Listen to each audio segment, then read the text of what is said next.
Welcome everyone to our second round of SUNYLA 2021 Lightning Talks. I'm Rebecca Hewitt, your moderator and the host of Zoom Room 4. Lots of power this week. We're going to begin with a talk by John Raymond and Diana Hurlburt from Siena College about their use of controlled digital lending during the pandemic.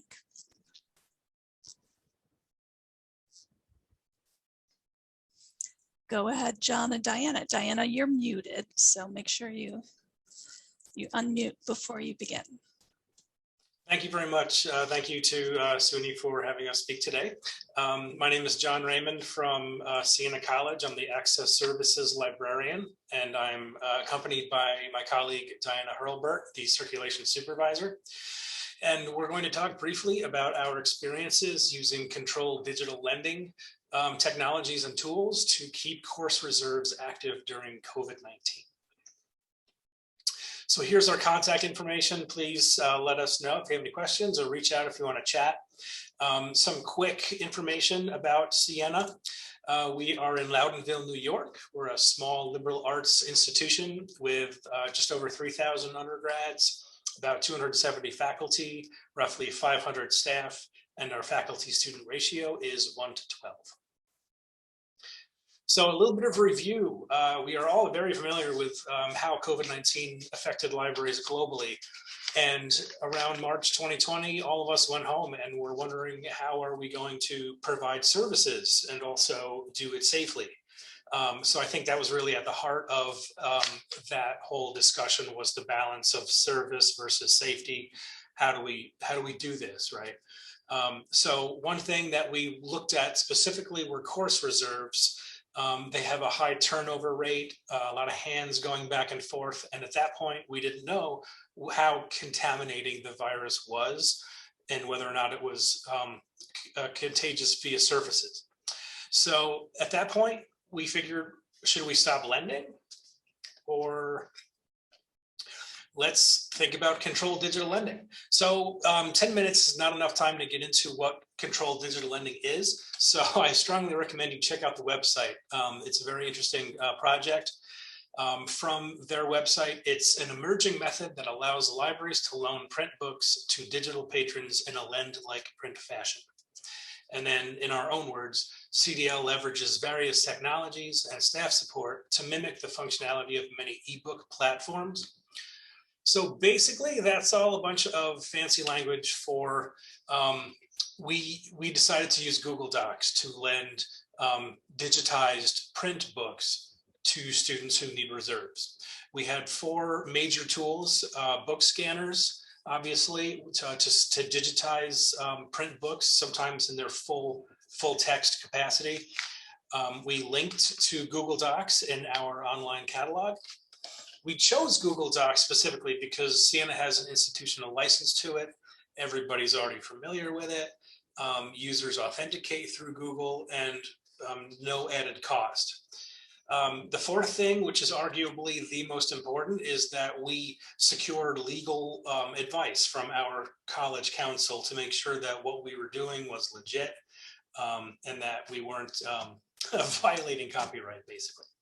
And what our counsel said was, this theory has not yet been conclusively tested in any courts, but fair use should shield your institution. Many of us are probably aware that the Internet Archive is currently being sued by 4 major publishers. So that's exciting. Professor copies, our counsel required that the library must legally own the copy in order to lend it. And then lastly, the pandemic especially is reasonable grounds for a fair use defense. And with that, I would like to hand it over to Diana, who will talk about the workflows of how this looks behind the scenes. Thank you, John. So our first course of action was to solicit reserves needs from professors who were big course reserves users in the past and who we anticipated needing reserves in the autumn semester. As you can see, we tweaked our online reserve request form to add information about digital reserve options. And we requested that they submit their syllabi and so that we could use specific page ranges or chapters as opposed to digitizing the entire text. Once the desired items were scanned, they were added to our growing Google Drive repository. Each digital reserve received a single folder with its title and the professor's name, and these were added to a master list that appeared in our online public access catalog under an umbrella course name, COVID-19 Digital Reserves. Inside the Drive folders were scans of the material in question. So here's an example of a single comic book from a larger collected work, Lucifer, that was on reserve for an English class. So you can see that each page shows up as a single scan that the viewer then has the ability to look at, but not print or share or download to their device. Lucifer, in this case, received a brief item record in our ILS in order for it to display inside the OPAC. And the way that we were able to do that was to add a link to its Google Drive folder that provided the click here to request access button that students used once they selected this course text from the master list. Once they click to request access, they're prompted to log into Gmail with their Sienna info in the event that they haven't already. Upon logging in, they again receive a request access button from Google itself. Once that's clicked, it sends an auto notice to the staff side, and library staff are in charge of manually lending the item by opening up access to the student who's requesting it. Basically, you assign their email to the Drive folder with viewer-only capabilities, which again prevents downloading, printing, or sharing the file. They're the only people who can look at it, much the same way that only one person can check out a book physically at a time. It's the viewer-only access in Drive that keeps these digital items within fair use. So that is a real useful mechanism. We found a lot to love about digital lending, I think, between John and I and our colleagues who are in charge of facilitating this. CDL allowed us to continue lending course reserves, which is a core service, of course, for most academic libraries, as well as expanding access to remote learners, which we had a lot of off-campus students in the fall and spring. It also initially created a safety barrier between staff working in the building and students and faculty who were working remotely. We also found the Google Suite to be fairly seamless. In tandem with printing, it was really just a case of scan the item, upload the item, dupe the item in our ILS as a record, and then it can be accessed almost instantaneously. However, I think we also had a few cons. Yes, there are a few cons. Thank you, Diana. This is a very labor-intensive process. Again, we are a small liberal arts college, so thankfully we have a great team of support staff who are able to make this happen. Everything's manual. I should mention, quick shout out to Fordham University and Princeton. They have, their teams have automated a lot of this, which is very cool. Another thing is off-hours requests. If the library closed at 9 and we got a request for this at 10 o'clock, I really wanted to lend it, but we sort of wanted to preserve that print lending mimicry in order to preserve copyright. Last thing, well, almost last thing, students expect immediacy. When they click on a link to access something, they're used to getting an immediate download or immediate access to full text. And some of them, had to wait a couple minutes for us to see the request come through. And then lastly, media complications. We had requests for to provide CDL technologies to make films available, but we didn't even go there. It's too messy copyright-wise, and we instead tried to provide streaming services for those. And that's it for our lightning round. Thank you very much. Thank you. John and Diana, there are a number of questions in the chat for you. If you wouldn't mind taking a few moments to address them, we have at least 5 minutes more. Great. So how did you check items back in? Was that a manual process or did you have a script? No, this was all manual. Our team would manually go in after 2 hours and remove that patron from access. Yeah, part of the boilerplate message that goes to students is that it's like the due date, essentially, the date and time that they'll have access until, and then at that time, it's just a matter of removing them again from that drive folder. We kept a spreadsheet, especially during busy times, of what had been lent at what time, so that me and my colleague didn't lose track of anybody, because as Aaron asked, multiple requests for the same item, we only shared it to one student at a time in order to mimic as closely as possible how reserves work at the main desk, if it's a physical item. In the case of getting multiple requests for the same item very close together, which happened around the times you would expect, finals and midterms, we disperse them pretty much in the order of arrival because of the email timestamp.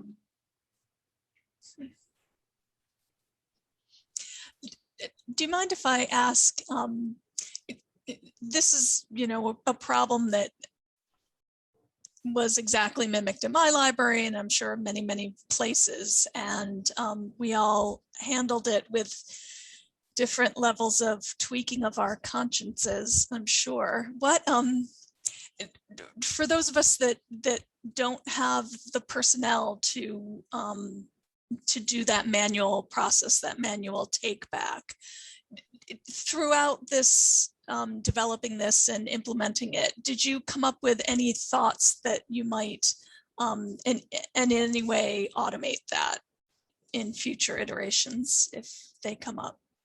That would be great. I don't know if we have the capacity to, or really the IT involvement. I don't know that we have the developer power, basically.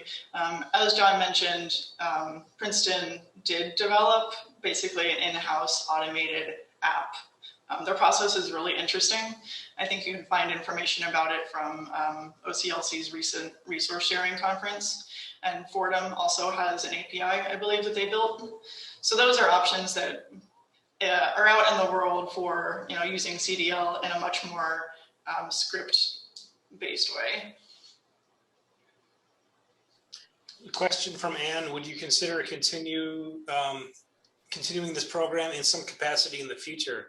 Yes, we are wrestling with that right now. It was a very well-received service, especially to students who are online, and we are in discussion now about how to offer this going forward. Yes. John, there was a question up about how long it took to get legal counsel's response. I don't recall it being too lengthy of a process, but. Right. I asked our director to contact college counsel, and then after a gentle reminder, they got back to us within a day with a very succinct advice. Surprising and delightful. Are there any last questions for Diana and John? That was really, really informative. Thank you both so much for sharing that work. All right, we'll move on to our second group of presenters. We have Jesús Alonso-Regalado from Albany and Caryl Ward from Binghamton, who are going to talk to us about expanding collections with limited funds, a SUNY-wide subject-specific collection development initiative. Thank you, Caryl and Jesús. And Jesús comes to us directly from the dentist's chair, so we are thrilled to have him. Thank you. Hopefully I will be able to open my mouth. Okay, hello and welcome to a presentation on a long-standing cooperative collection development project with a modest budget, but lots of enthusiasm and a big impact. I'm Caryl from Binghamton. This is my colleague Jesús from Albany. We worked together on this project for several years when I was the Latin American Studies librarian. Let me give credit now to Binghamton's current Lacus librarian, Jen Embry, who manages our part now. The project began back in 2007 and continues today as a way to pool funds and energies in the collection of Latin American materials. We confer on purchases of Puerto Rican materials, Puerto Rican monographs from the vendor Barlovento. Originally, we also jointly purchased a subscription to Chicano database, But now each site maintains its own subscription, so I won't go into details about that now. The monograph project with Barlovento successfully continues today, and Jesús will tell you about its background. So what was the rationale behind this project? As we know, there is a growing Hispanic Latino population in New York State. This has resulted in the increased enrollment of Latino students in New York State universities and more attention to attract this population to our campuses and support their academic success. Our campus centers support academic programs with an interest on Latin American, Caribbean, and US Latino studies, and are currently offering courses in this area. Three main factors behind these projects are the ability to expand the variety of resources available in the SUNY system via interlibrary loan, maximizing available cost, and promote diversity in our collections. What do we mean by diversity? We mean diversity of authors and their voices, in this case, Puerto Rican authors, diversity of language, most books are in Spanish, diversity from our rich culture, the Puerto Rican culture, with a great variety of ideas and points of view, diversity in terms of highlighting perspectives outside of traditional hegemonic social structures. And now Caryl will provide us with more details about our monographs project. So why Puerto Rican monographs? As Jesús mentioned, there's a great growing interest in SUNY's university centers for Puerto Rican studies. We note that there are Puerto Rican studies programs at CUNY. The Puerto Rican population in New York State is strong and active, representing over 5% of New York State's total population. In New York City and New York State, Puerto Rican culture is vibrant and gaining momentum. Additionally, Hispanics and Latinos are well represented as a total of New York State's population. Our project is relevant to these groups. We acquire non-core monographs in the social sciences and humanities in order to complement established programs, not only in LACUS, but also anthropology, sociology, Spanish. In short, Puerto Rican studies are interdisciplinary. Each site, Albany and Binghamton, originally agreed to spend $1,000 a year on the project. In practice, the amount has varied, but there is consistent purchasing every year, hurricanes in Puerto Rico notwithstanding. Libros de Barlovento has been very supportive of our program, has a beautiful selection of material, easy invoicing. From a practical standpoint, their catalogs are bilingual, and the description of each book in English often explains why it's important to Puerto Rican studies. This is immensely helpful. Here's an example at the bottom of the screen. You can see there's the title, the publication information, and if you can see over the closed captioning underneath it, there's a description that says it's a compilation of well-documented essays. So we can look for that kind of information in the catalog. Jesús is going to continue now with some more descriptions. Yeah, thank you, Caryl. Let's have a look at how our collaborative collection development project works. As part of our original agreement back in 2007, we have assigned different subjects to each campus. And you can see that in the slide on the table. So the subjects assigned to OU Albany are on your left, and the ones for Binghamton are on your right. Poetry, theater, and fiction are alternating areas. What do we mean by this? Well, one year, U Albany collects on poetry and theater, and Binghamton University on fiction. And then the following year, we switch these subject responsibilities. The process for our project is pretty straightforward. The vendor sends us the book catalogs twice per year via email. Second, we make the selection and communicate with each other about them. And also we try to minimize duplication. Orders are sent to the vendor directly from each university campus. And finally, we evaluate our project. If we can move to the next slide. Thank you, Caryl. Here you can see an example of a spreadsheet where we list our selections.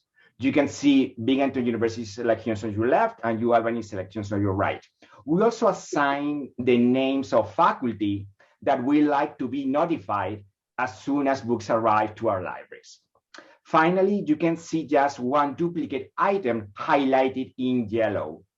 As you can see, we try to minimize duplication as much as possible. Let us provide you now with a qualitative example of the impact of our project.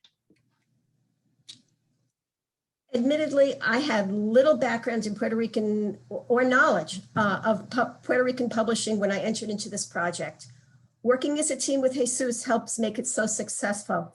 His language, subject knowledge, and enthusiasm helps streamline the entire project for me.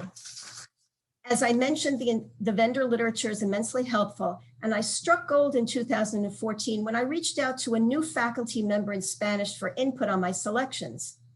At that time, she was developing a course in Puerto Rican literature, and she continues to do a lot of research in this area. She happily contributed these comments for us, in which she describes the direct impact of our project on her research and teaching. And I won't read that to you, but you can take my word for it that it's very rewarding to hear how much of an impact this has had on her and on her students. I'll give you a second there. And then I'll talk about how this project can serve as a model for collaborations with other SUNY libraries. Subject-specific collecting draws on our expertise within our system, especially for area studies. Our campuses have some very knowledgeable subject librarians and some unique collections. And as we see it at SUNYLA conferences, there is a culture of collegiality. Sharing the work of monograph selection and purchasing in area and foreign language studies is a way to strategically expand holdings across SUNY. We suggest an initiative to examine the individual points of expertise and interest. It could include expanding the Puerto Rican monograph plan to other sites with a Latin American interest, or creating similar cooperative programs for developing collections in Arabic or African studies, for example. The budgets don't have to be large because print books from places like the Far East and the Middle East and Africa are generally not expensive. It's the selection and acquisition process that's pretty daunting. The potential impact on the collections of SUNY libraries is worth considering. We hope we have been successful at presenting how collaborative projects are useful, even with limited funding. It is all about willingness to work together and reach agreements. Thank you so much for your interest in this presentation. Thank you so much.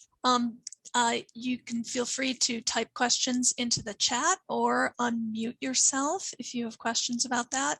And I'll get the ball rolling with one question, which is, how did the two of you connect?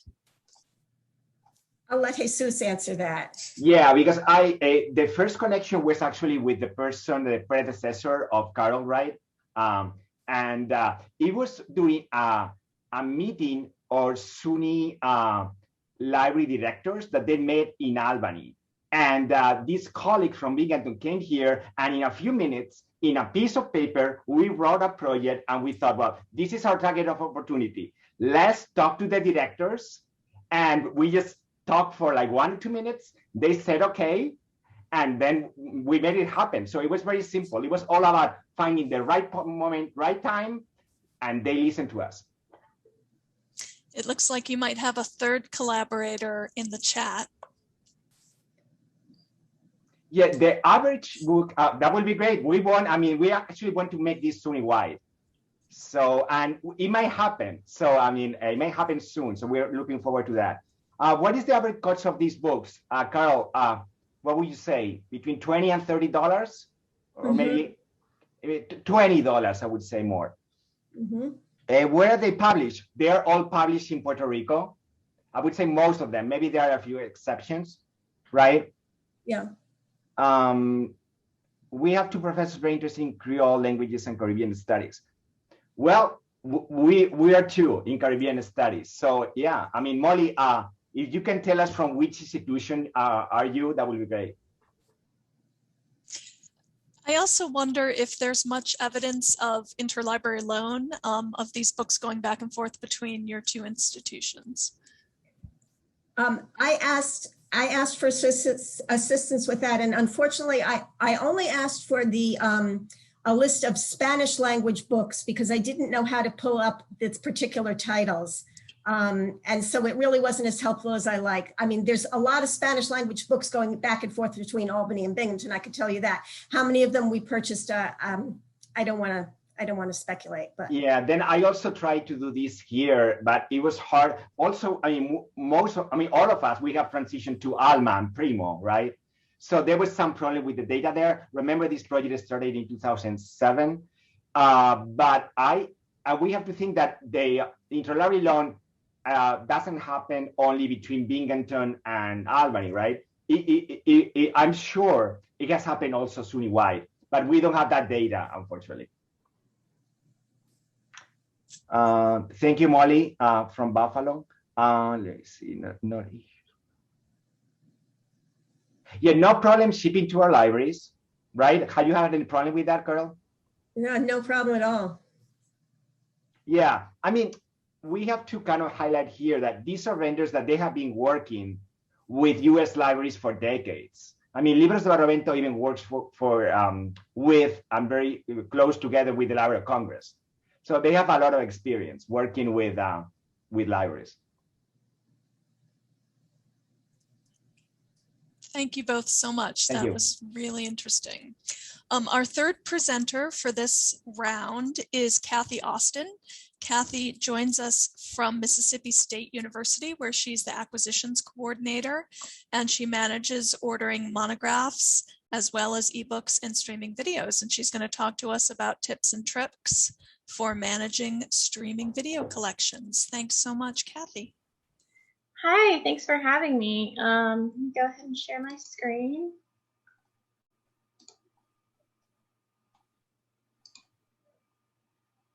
Hopefully you can all see that.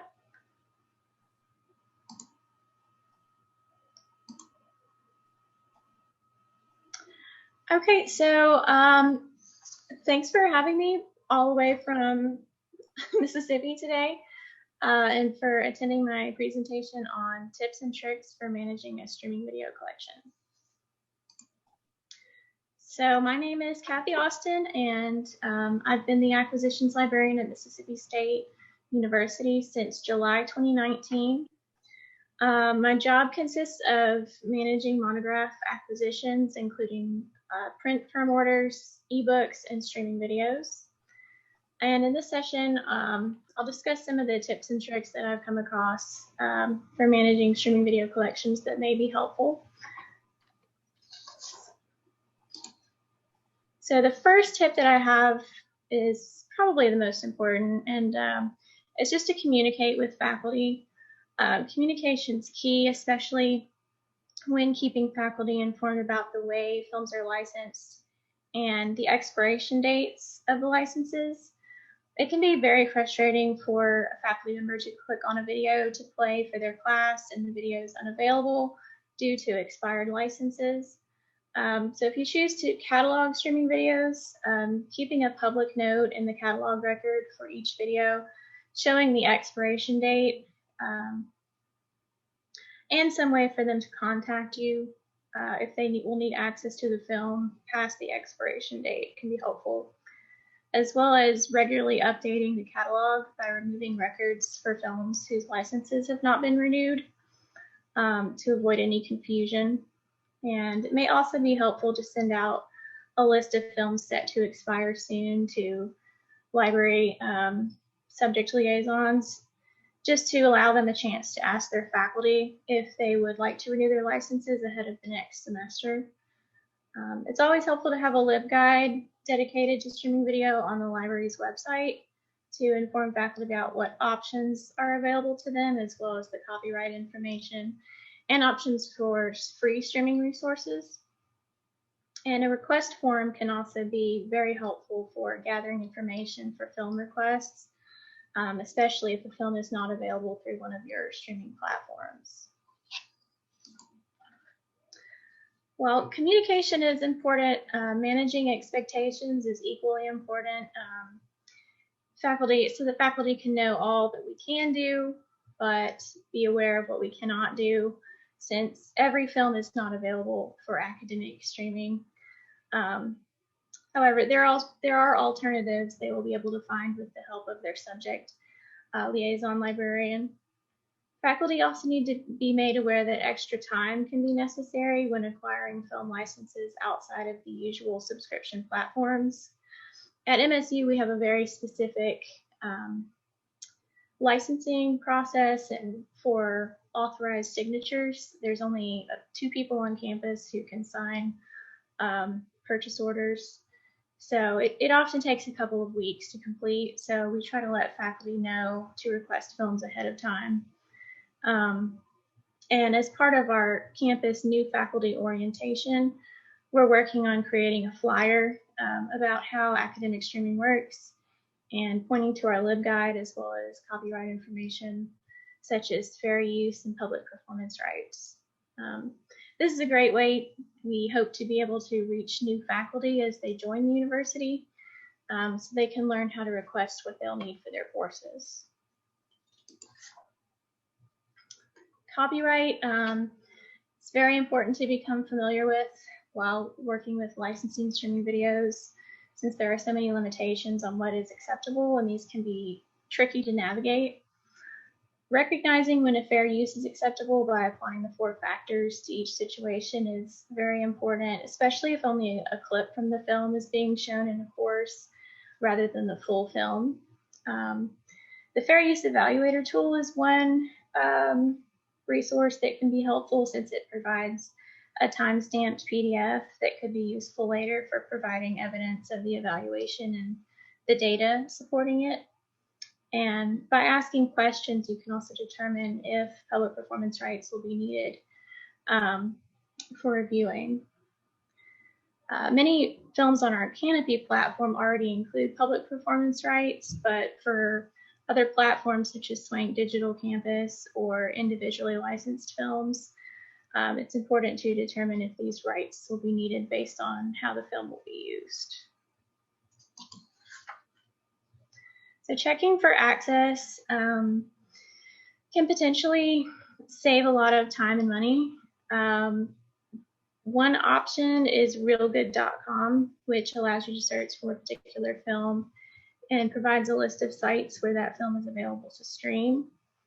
But there are currently no options for institutional subscriptions to personal streaming sites like Netflix, Hulu, or Prime Video.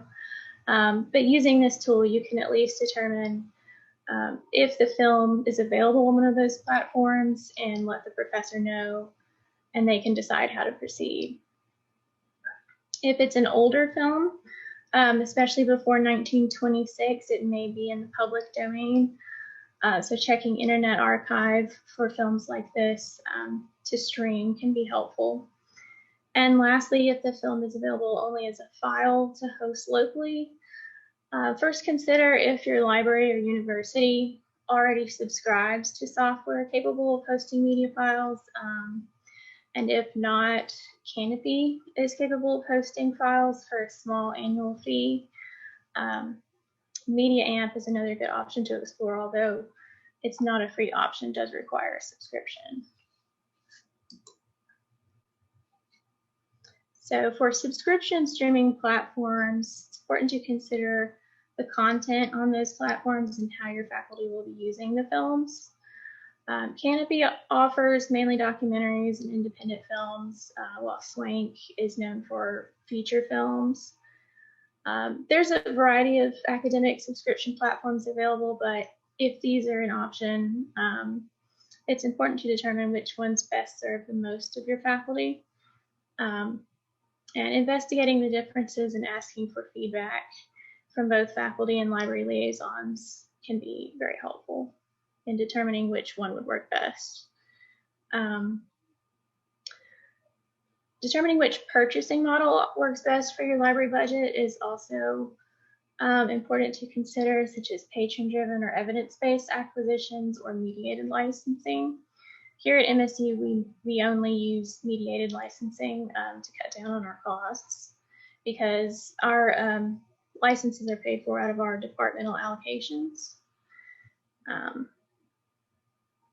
So platforms with diverse content offerings would most likely be helpful for faculty, but you should also consider past requests that the library has not been able to fulfill and determine which platform would offer the most requested content. Knowing what to ask when purchasing a streaming license can save you a lot of frustration later.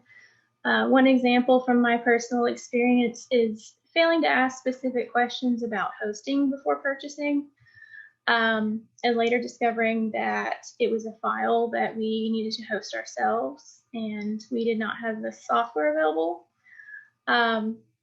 Luckily, our institution did migrate to a new institutional repository software that allows for media hosting, so we aren't able to host the film now.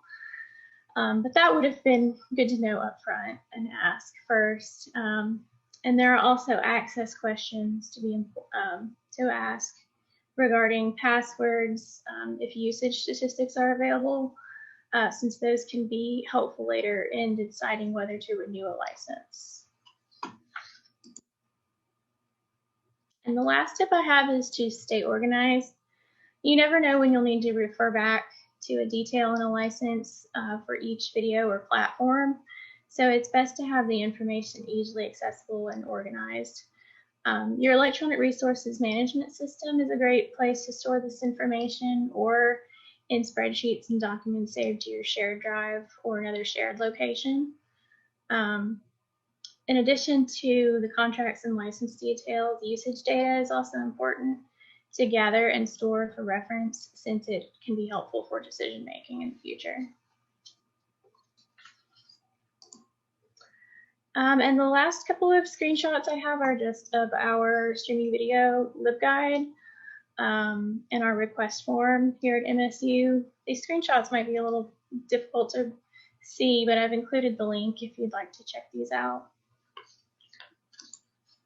And that's the request form that's linked on our streaming video LibGuide. And with that, that concludes my presentation. Thank you for your interest, and I'm happy to answer any questions. Thanks so much, Cathy. There is a question in the chat for you.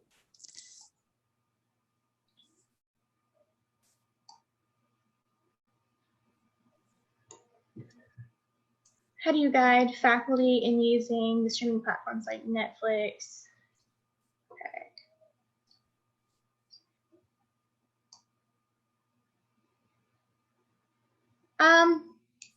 We kind of leave it up to faculty. We just let them know that we are not able to have an institutional subscription to platforms like Netflix.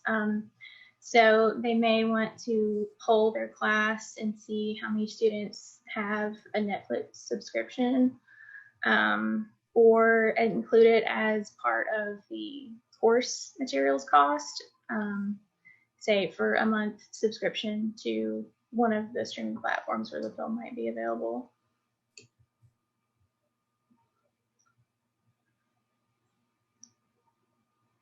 So we do not provide an SRT file for captions.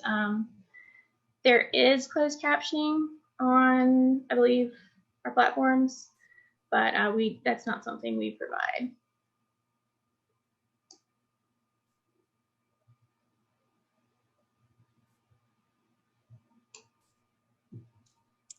Great. Thank you, Cathy and Rebecca.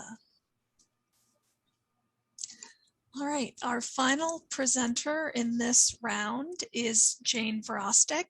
Jane's at SUNY ESF, and in 2014, she reopened the college archives and special collections after they had been closed for 3 years. And Jane's going to talk to us about how to grow our archives and special collections digital library. Thank you, Jane. Thank you. Oh, let me try to share my screen without all of my, let's see, here we go.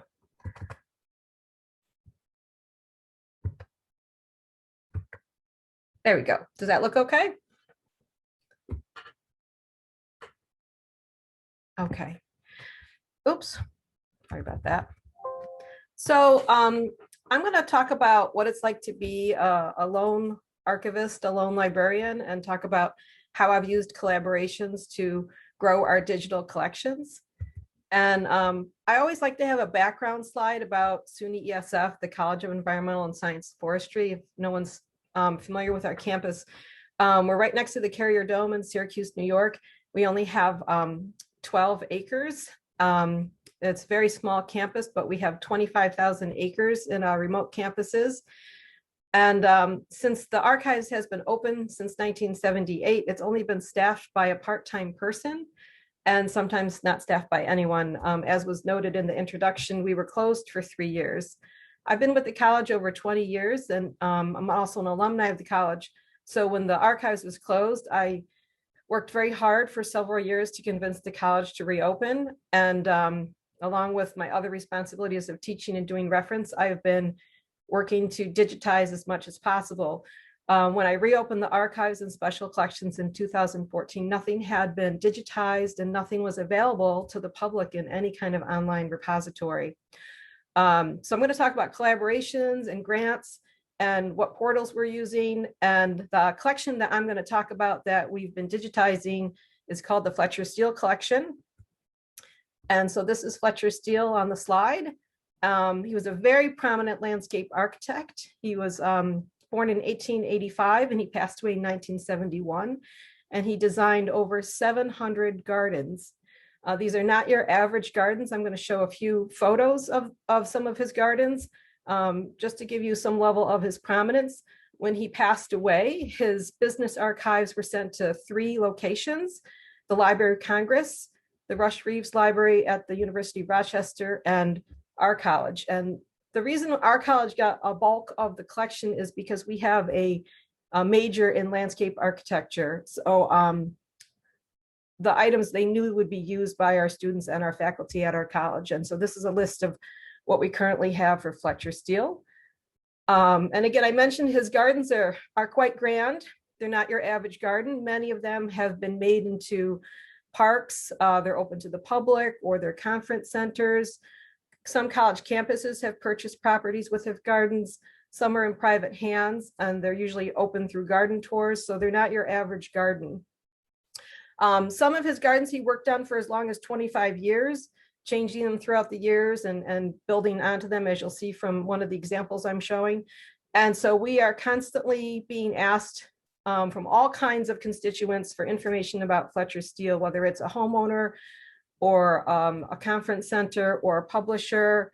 Every week I get a question about Fletcher Steele. So due to the high volume of the questions and how fragile the items are, I put that on my to-do list to start digitizing his collection. And this is an example of one of Fletcher Steele's gardens that's open to the public. This is called Nom Keg. It's in Massachusetts, and it's on almost 50 acres. And as you can see from the map, it has a number of structures, and it has different gardens and fountains, and it's just a wonderful property. And we have most of the archives for when he built this. He built this over 25 years. So we have the original photographs that we can compare to help people what they used to look like and what they look like now. So for conservation reasons, this has been very helpful to people. We have all the sketches. We have photos of Fletcher Steele actually working on the properties. He did everything. He did furniture. He did everything for a property. These are quite grand. And this is a property that I'd worked with a homeowner on in 2014. This mansion and property sold for $1.8 million. And I got a call from the new owner, and they wanted to preserve what Fletcher Steele had done. And so we had all the plans and the photographs, and they were able to bring it back to what it was. And that lower corner picture is what that pool and that sculpture looks like now. And so this is part of what Fletcher Steele's archives looks like in our archives. It takes up most of the space in our archives. So talking about what I did to get started, being a lone librarian, working in archives part-time, understanding the importance of having these available for a number of reasons: for preservation, for accessibility, just in general ease of use.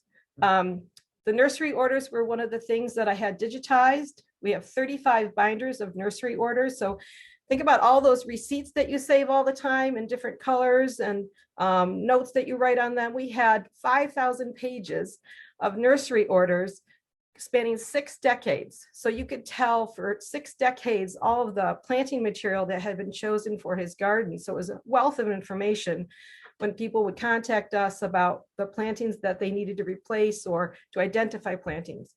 So I collaborated with our local regional library council, the Central New York Regional Library Council, and I worked with them on getting a grant.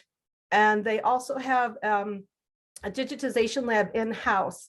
I'm very nervous about sending these materials to outside vendors for obvious reasons, because they're so fragile.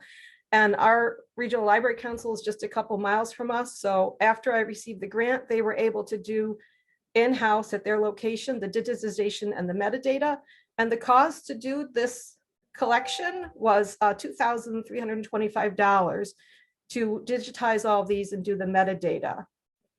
The next collection that I collaborated with CLRC on was the scrapbooks.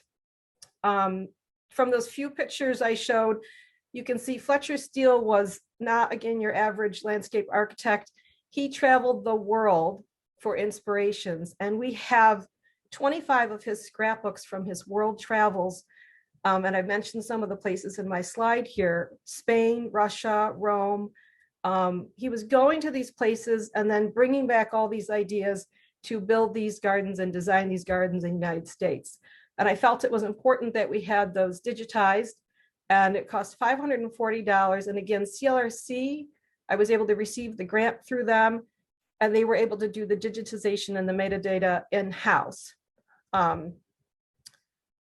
Just really quickly, a shout out again to the regional library councils.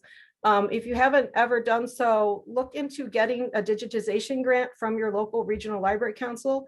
Usually annually, there's a call for digitization. And there's also other categories other than that. There's usually a call for grants, and there's usually around 40,000 a year that's given out to different groups that apply for these grants. So this is just a nice map of the regional library councils. The big thing about collaborating with my local regional library council was having a place to put all these things once they were digitized and once the metadata was done. So New York Heritage is the portal that is used to put all of our information. And when I did a quick check before the presentation and I went under the S's for SUNY, I could only see that 17 SUNY libraries currently are in New York Heritage. It's an incredible portal of anyone in New York State, whether it's a tiny historical association or a museum or a one-person archive like myself, can have all of their materials accessible. So that has been a huge bonus of working with them, is they handle taking all of my information, putting it into New York Heritage, managing it, creating nice landing pages. Here's our landing page for our campus with all of our collections. And they manage all this for us, and they help get the information there so that we can have people access it, and also we can see who's accessing it. So this is a screenshot of statistics, that I can see for all of our collections. And I can change this for certain collections and look at certain time frames, so I can see all the usage that they're getting. And this is the landing page for our nursery orders. So again, CLRC works to create this page, a nice image of the nursery orders, and a nice blurb about the collection. And you're also able to search just that collection. Okay, so beyond just what I've done with CLRC for getting the grants, there were more collections of Fletcher Steele that I needed to make accessible, but I didn't feel comfortable sending them out anywhere. And we have all of his hand drawings and sketches of all of his gardens. So everything from sculptures to the actual garden plans. So this is something that I did in-house, but I worked with our landscape architecture department on campus to actually use their equipment. And then I worked with CLRC to actually create the metadata. And then I sent it all to them and they loaded it into New York Heritage for me. So you can see just from looking at these few images, these are very fragile. They're on almost tissue paper.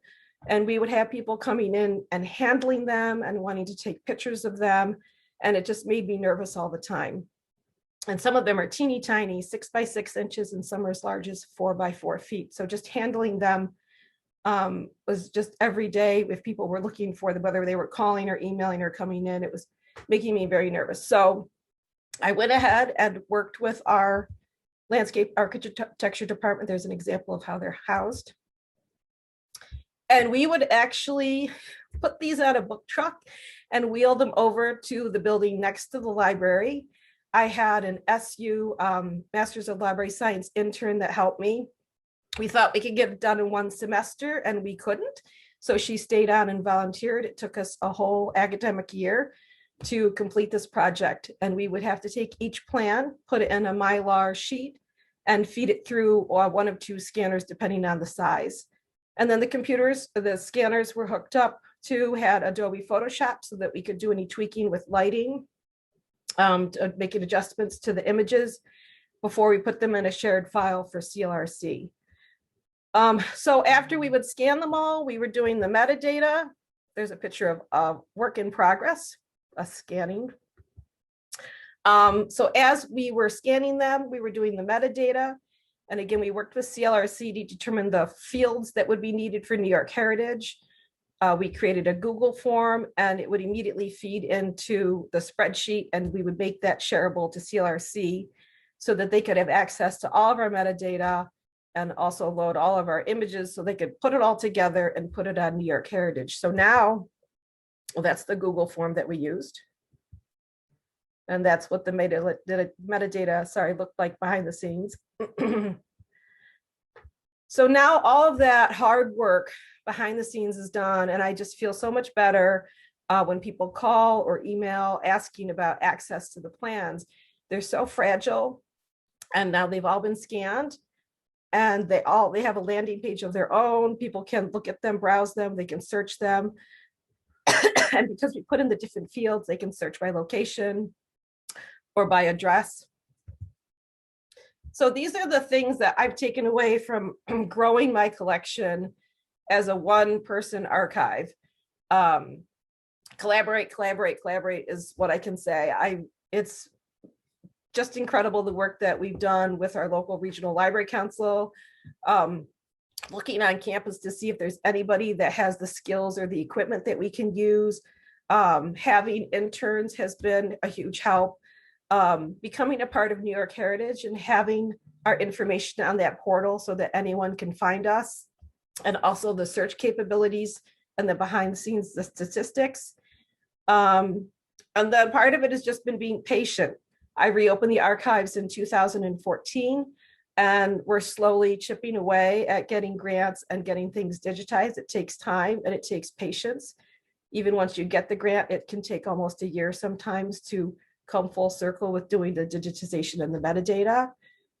Google Forms has been incredible for us. You know, if I'm working with a student, setting up a Google form and giving them the metadata that they need to be entering in has just been incredible too. So these are just my tips on growing your digital archive. And I can't say enough about New York Heritage and getting grants from your regional library council.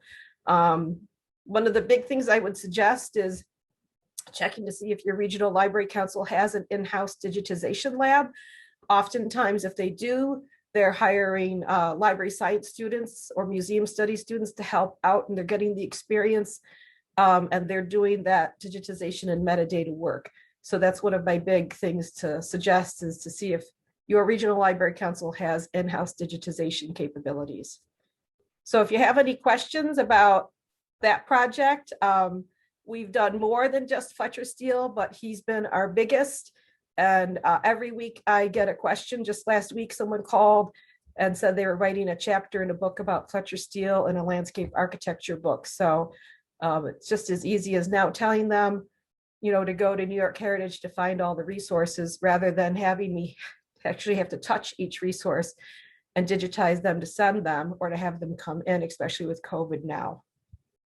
So that is all I have to say about Fletcher Steele. And I hope everybody learned about Fletcher Steele today. He's just incredible, over 700 gardens, and again, not your average landscape architect. And it's nice to have a collection in your archive that has nothing to do with your college. because I'm constantly working with yearbooks and academic catalogs. And it's nice to have a collection that doesn't relate to us, but means so much to so many other people. Those images were just beautiful, Jane. Thanks for sharing them with us. I should say, I did get a grant once from SUNYLA. It was a professional, one of those professional grants. And the grant was for me to go to travel to visit a couple of his gardens. And it was just wonderful to see what the gardens look like compared to all the archival images that we have, because all these researchers were telling me about the gardens and writing their articles and doing their presentations. And so I decided to finally get a grant, and I was able to travel to see a couple. Please feel free to enter questions for Jane in the chat, but I'm going to take this opportunity to just say I can't say enough great things about these digitization grants. I mean, ultimately they come from New York State, but they're administered by the regional library councils. And at my institution, we have microfilm of our local city, Utica City newspaper back to the 1850s. And we don't have a working microfilm reader anymore. And I was urged to get this material out to make room for other things. And I was really concerned about doing that. So I checked New York State historic newspapers. I inserted a bunch of links in the chat to the things that Jane was talking about, but another one that fits in with that group is New York State historic newspapers. And I checked that site and they didn't have any newspapers for the city of Utica. So I got a grant from the CLRC, and we are slowly digitizing all of the out of copyright newspapers from our local city. And it actually makes me a little emotional, because I feel like in all of my work in librarianship, getting that material digitized and out there for free on the internet is one of the most impactful things I'm going to do. And I get that sense from you too, Jane, and It's very rewarding. what you're talking about. Very rewarding. And I'm not done. There's still more of his collection and other collections that we're working on getting digitized. And it was really hard when I reopened the archives that nothing was available to anyone in an online portal. And that is my goal, is to digitize for so many reasons: preservation and making it accessible for free. Jane, you've got a request in the chat to make your slides available. And oh yeah. I can do that. Carol Ann reminds us that there are multiple sources for professional development, our regional library councils and SUNYLA also. So it doesn't, I mean, I think it's really wonderful what a creative use you put to it, Jane. I mean, we always think about taking a class or going to a conference, but you did something that really gave sort of color and depth to your professional experience with your grant. And that's inspirational. Thank you.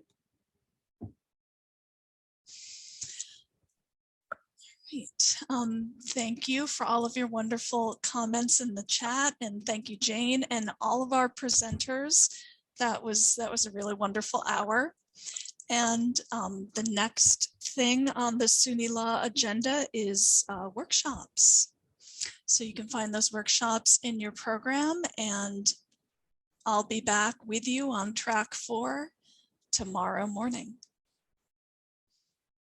Thanks, everybody. Enjoy those workshops.